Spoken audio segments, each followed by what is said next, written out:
Pro Cannabis Media and PCM TV programming is supported by Revolutionary Clinics in Massachusetts, the #1 medical dispensary where the patient comes first, and by Salient Systems for Video Surveillance. You've got regulations, Salient has solutions for your security needs. And by Accounting Buds, your #1 accounting solution for the cannabis industry. And by TCP's Style Lighting Grow Kit, all you need to grow. Welcome back to the Green Rush. Green Rush is a 2-hour weekly live cannabis business talk show. We're produced by Pro Cannabis Media every Friday from 4 to 6 Eastern. The show discusses new issues in the cannabis market and each week conducts a deep dive into specific topics in the industry. This week, we're talking about cannabis trade shows and events.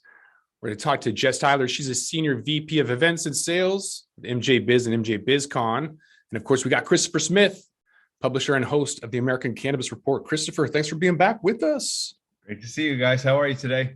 Good. Jess, thank you for being with us as well. How are you? Hey, thanks for having me. I'm doing pretty well. Happy Friday, everybody. Happy Friday. Yes. Yeah. So Jess, what do you got going on with the events these days? You're all things events, right? All things events. So MJBizCon and all of the events we do throughout the year. That's my group. And we are rocking and rolling for November. This year's MJBizCon will be back at the Las Vegas Convention Center, November 15th to the 18th.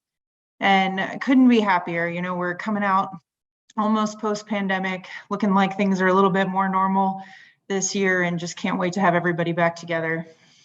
It's a huge event. So first time I went there was 2016. It was at the Rio. It was large, but I couldn't remember which room I went into. It was like 4 different rooms, and then you go in and some of them look the same. Now it's in a convention center. It takes about 15 minutes just to walk the perimeter. There's 1,000 booths, 30,000 people. So this is something that takes a long time to produce and to showcase, right? It's not just something that happens really quick. This is the world's largest industry event. Am I right? It is. Yep.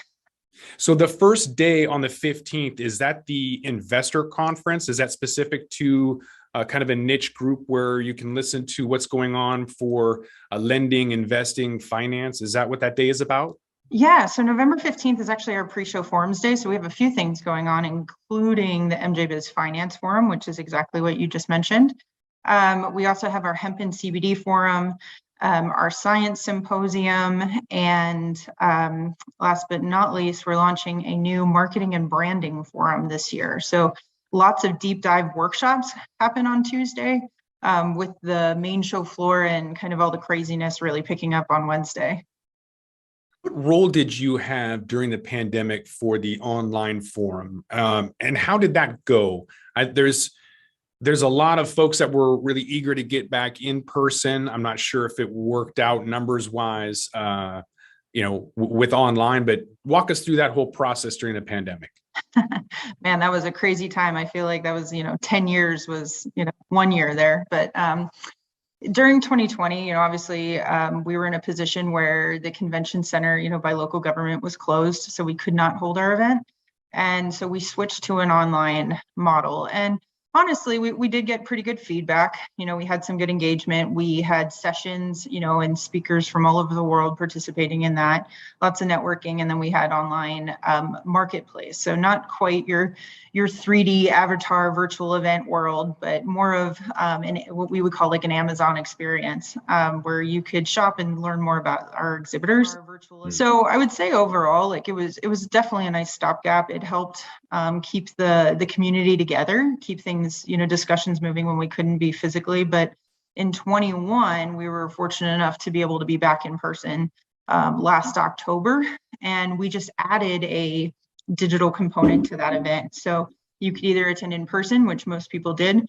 But, we still were dealing with travel restrictions last October. And it was a great option we had live stream content and some even pre-show forums that were done solely online.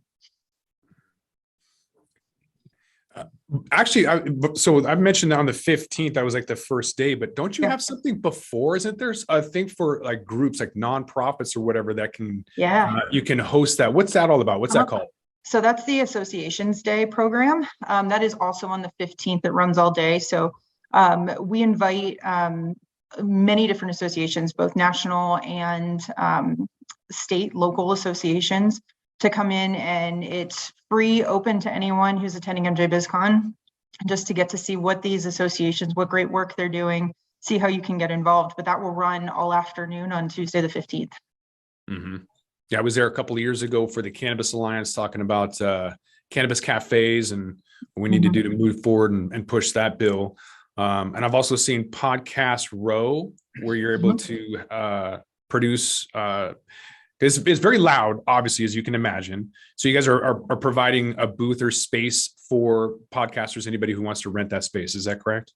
Absolutely. Yep. If you have a podcast and you'd like to record live from the show, just, reach out, let us know. We can help arrange that for you. Mm-hmm. The reason I kind of like going to the event every year is to basically get a gauge of where the industry is going. There's a lot of regional events that people really enjoy, but I think as a national or even global event, this is a one you kind of want to go and set 4 to 6 hours to try and see every booth if you can, to get a gauge on where the industry is at or where it was or where it's going. Because the people that are there are kind of giving you, I guess, an idea or foresight into the industry. There's still a lot of LEDs and dirt and traditional companies, but the ones that kind of give you that insight as to where the industry is going, they're there as well. So I've seen a lot of really interesting stuff. Christopher, have you gone? Have you had a chance to check out MJBizCon? Absolutely. I think as far as I've known, ever since I've been involved in the industry, it's sort of the one industry event that people pick first, and then when they're doing their yearly planning, they pick, BizCon is absolutely, and then all the rest of them are optional after that. So that's kind of where it's BizCon, and then kind of everywhere else. I think that one of the great things too is that everyone comes to it. So if you have clients or people, partners that you're working with in any part of the country or the world, really, they're likely to be there anyway. So it's a really great, convenient, efficient way to get together. You see people you haven't seen for a while, you see old friends, and it's a great environment, really great environment. Fantastic. I can't tell you how much that fills my soul to hear you say that, but we do look at it as it's a big responsibility. We're just here trying to, make connections for people, give them that forum to, grow their businesses. And so everything we do and everything new that we launch every year is trying to keep up with that and listening to feedback that we get so that it continues to be useful for everybody to be there. So, but I'm glad to hear that you find it beneficial. That's awesome. Oh, it's fantastic. It's fantastic. I'm very curious, Jess, if you don't mind, I ask. So you talked about the marketing day, let's say, or whatever, on that first day, and that's a new entry or a new thing that you're doing. So I'm a marketing consultant, so I'm very interested in this kind of thing, and people in my industry are going to wonder, how do I get involved? Are there sort of breakout sessions like there are in the regular conference? And if so, what kind of topics are you looking for people to cover? What are the, perhaps maybe even what are some of the hot topics that are coming up? Yeah, this came from just tons of feedback that we're getting. And it's a really interesting thing, a little anecdote before I get into that. But a couple years ago, we had our first marketing and branding session. I would say this was probably 2018. And I have to say, the attendance was pretty light in the room. And then we did it in 19 and it was packed.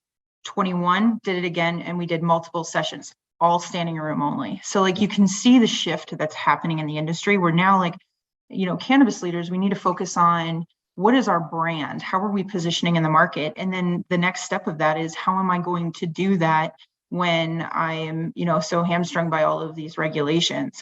So what we're trying to do is put together a full day program. So it's, we're working out the exact details right now, and our call for speakers is currently open. So if anybody's interested, but what we're trying to do is really create that, what things should you be thinking about as you're building your brand? How are you managing your brand? And then how are you amplifying your brand? How are you marketing and advertising? So I think it's going to be a really great program. You should definitely check it out.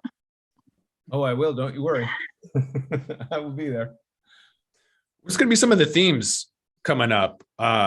It's 3 days, right? So there's several opportunities people can come in.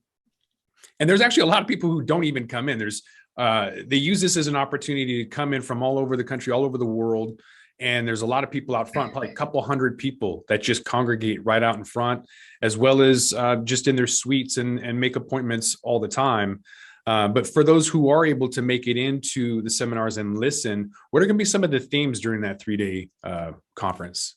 Gosh, yeah, that's a great question. There's a lot for sure. I would say the big things front of mind are, how are we preparing for some form of legalization? We're still seeing, a lot of different states will have initiatives on their ballots this year. So we're a week or two after the election. It's going to be a hot and heavy topic for sure that's going to run throughout the event. As we were mentioning before, marketing and branding and really building your brand. I see that being huge. Supply chain issues.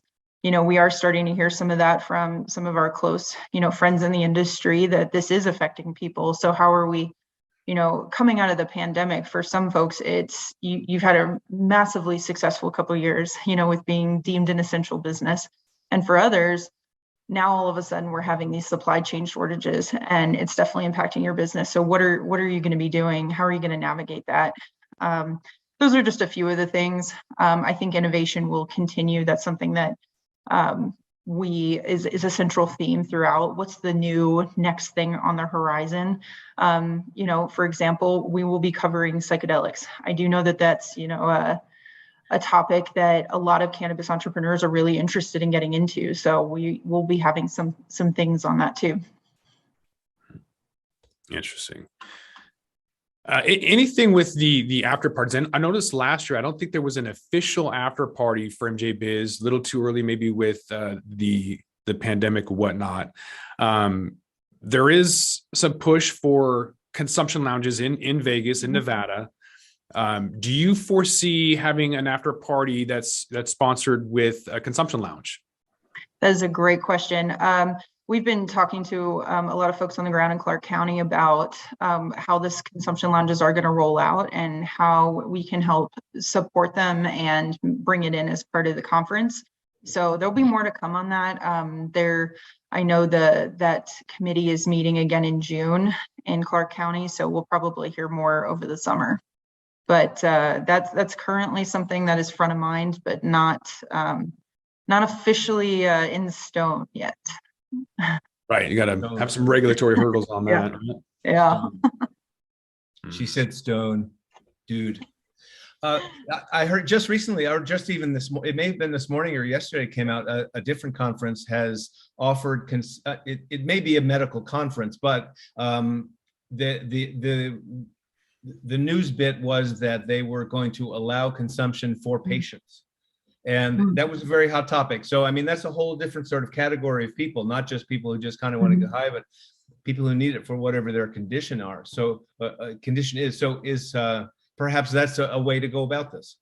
Yeah. So, there's the other piece of this, which we have great partners in the Las Vegas Convention and Visitors Authority who run the convention center.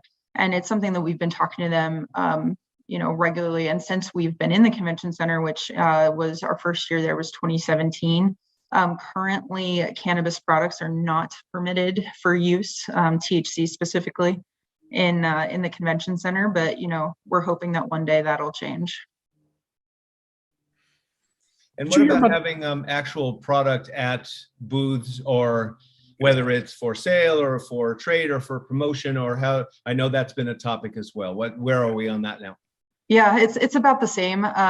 Those policies come out of the LVCVA, and everyone's being very mindful about it. It's not that there's a lack of interest.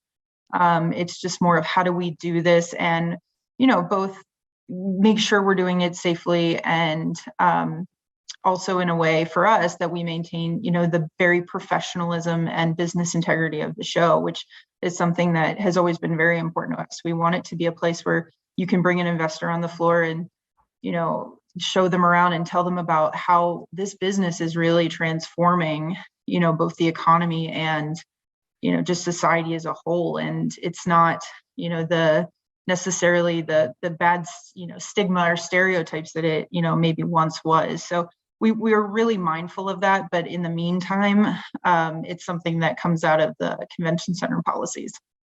Yeah.